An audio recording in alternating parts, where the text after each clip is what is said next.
Hello, Exploraholics!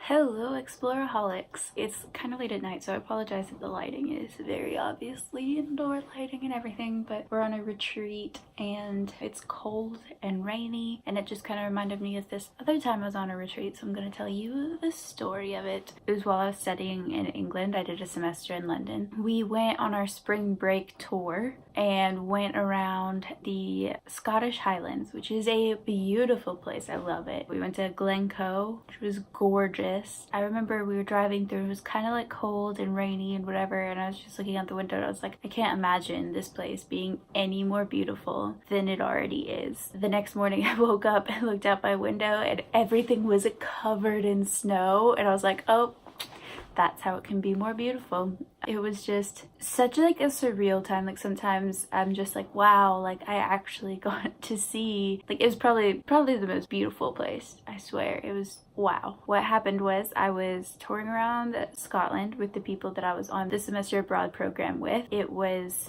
20 of us plus 2 professors, and so that's who went around. We went through Wales and Scotland and some more extended parts of England than just London for this trip.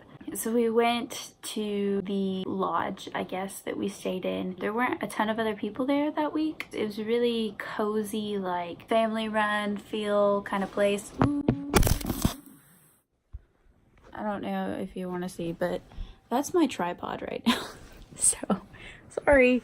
We decided the morning after we got there that we were gonna go hiking. I woke up, I was like, I'm gonna go hiking. I'm not super athletic. I do enjoy sports. I wasn't really in the most amazing shape for this hike. Also, the whole time I was in London, I did not continue with archery and with training for archery, so I was not in the best physical condition, but I was gonna try this hike. Our professor, I don't know if he said it just to scare us or if this was true, but he's like, 3 people have died on this trail already this year, so we have to be very, very careful. And with the harsh weather conditions, like, especially careful. And it was like March. I was like, 3 people already this year? That's like 1 a month. Like, that's crazy. Most of the people were going on the hike, not everybody. And I was kind of walking along. I'm a slower walker, so I was kind of towards the back for most of the hike, but it was literally some of the most beautiful sights I've ever seen in my life. Like straight up Bob Ross paintings, but better and in real life. Happy little trees everywhere. It was amazing. And then all of a sudden, I'll never forget, we passed a skeleton. I'm not even joking. And there's still some like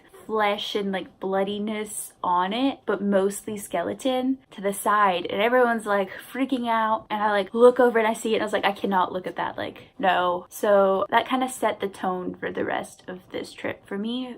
3 people have died on this trail and there's a skeleton. So we keep walking, and later in the trip you'll find out why I don't have that many pictures, but I'm gonna try to put in some. We get to suddenly this like metal bridge that's kind of like chain link bottom kind of thing, and we all got a group picture on it. And that's when we got, so we had hiked for probably like, I think they said 2 miles before we got to the base of the mountain that we were gonna hike, and it went straight up from there. And if you remember my last story time, I break easy and I wasn't in the best condition, and 3 people had died on this trail in the last year, and there's a skeleton that we had passed, and it was starting to snow, so the bridge was really slippery. And then there was like, it was straight up, and there was kind of like metal stairs carved in, and it was slippery there too. So it's like, you know what?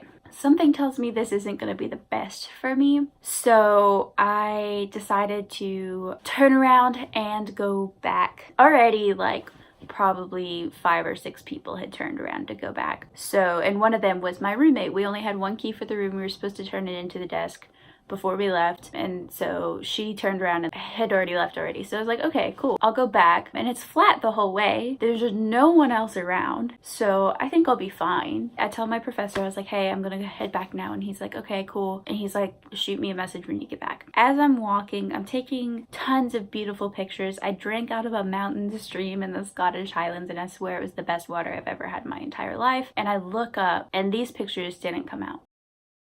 But before you could see for miles and miles and miles. Now it's just a wall of just gray, really. Like, I got some pictures before as some kind of fog was rolling in a little bit. It's not even to the point of this. I can't believe I was walking by myself. I can't believe my professor was okay with that. And I was like, I better start heading back, like at an actual hurried pace rather than the grandma pace, stopping to smell the roses that I was going at currently. I start heading back a little bit faster.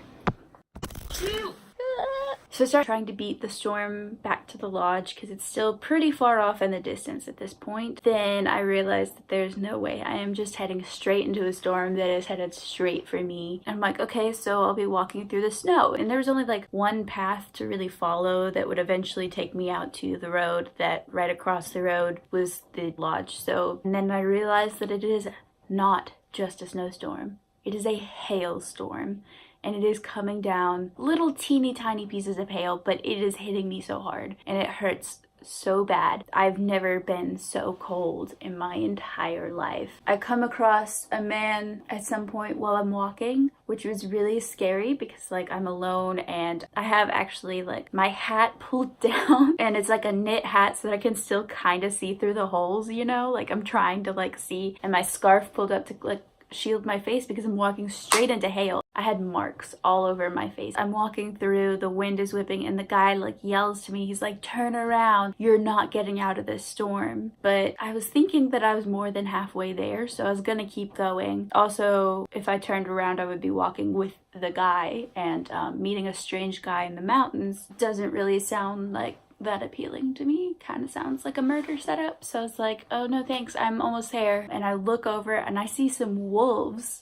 Not even joking. I think they were wolves. They could have been coyotes. I don't know what it, big dogs chasing these sheep. And I'm like, they're coming after me next. Like, I was so scared and in lots of pain and freezing cold and wondering if I was gonna lose my legs maybe because they were so cold. It got to this like point where it was like so cold and like so much pain, and then all of a sudden like it was just kind of like, oh well, now I don't even notice it. It was scary. Kept walking. Eventually I get to the road, cross over it, go to the lodge, and I walk up to the front desk and I was like, can I have the key for room whatever? She goes, oh no, your roommate has it. I was like, oh, she's already in the room. Cool. So I went to the room. No, the door is locked and I am miserable, freezing cold. I need to change my clothes because hail is frozen, but it still gets your clothes wet and my legs are like stinging and I like need to take like a hot bath.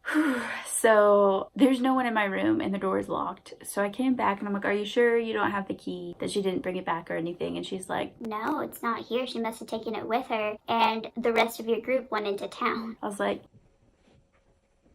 What? suddenly I think it kind of occurs to her and she's like, did you just walk through that hailstorm? and I was like, yeah. And she was like, by yourself? and I was like, yeah. And she's like, And now you can't get into your room? and I was like, nope. And I'm in wet clothes. So she was very sweet and like ushered me over to this nice couch by the fireplace. She gave me one of the like extra blankets for one of the rooms or something, and actually gave me a free hot chocolate that was beautiful and the most amazing hot chocolate I've ever had. It was a very scary time, and really honestly, personally, what got me through it was the whole time I was just having this conversation with God, like, please get me through this. And I couldn't see where I was going because I had my hat over my eyes. I could just barely, like if I look down, see the path, and there's wolves. And oh, I didn't mention, I was walking back past, I noticed the skeleton was actually a sheep skeleton and not a person skeleton, so that made me feel a little bit better. But yeah, so I could hardly see anything, and I'm like trying to like trudge along, and I was like, I'm just fully trusting God to get me through this and not let me die. So, and he did. And so just that kind of full surrender made me really appreciate mountains and like how beautiful they are, how dangerous it can be, and all of the metaphors for mountains in the Bible. So that's why I got this ring from Pura Vida. Not sponsored, but you can use my code that I'll put in the description and up on the screen now to get 20% off. Yeah, so that's just kind of a reminder to always be remembering kind of what I went through. But yeah, so it was cold and I was sleeping in a strange bed in a stranger's house, and it reminded me of that story, so I figured I would tell you. This was an unplanned story time, so with those same people, there was another even scarier time, the scariest night of my life in Paris. There were guns and police and shutdowns of trains involved, so if you want to hear that story, let me know. And then also, I haven't told any of the other stories from the last story time that I mentioned at the end, so if you want to hear those, let me know. Thank you so much for watching this, and I hope you enjoyed. Make sure you give this a like, comment below if you've ever been in a hailstorm before, and if so, like what your experience was like with that, and share this with a friend that it made you think of. All right, thank you for watching. Have a great day.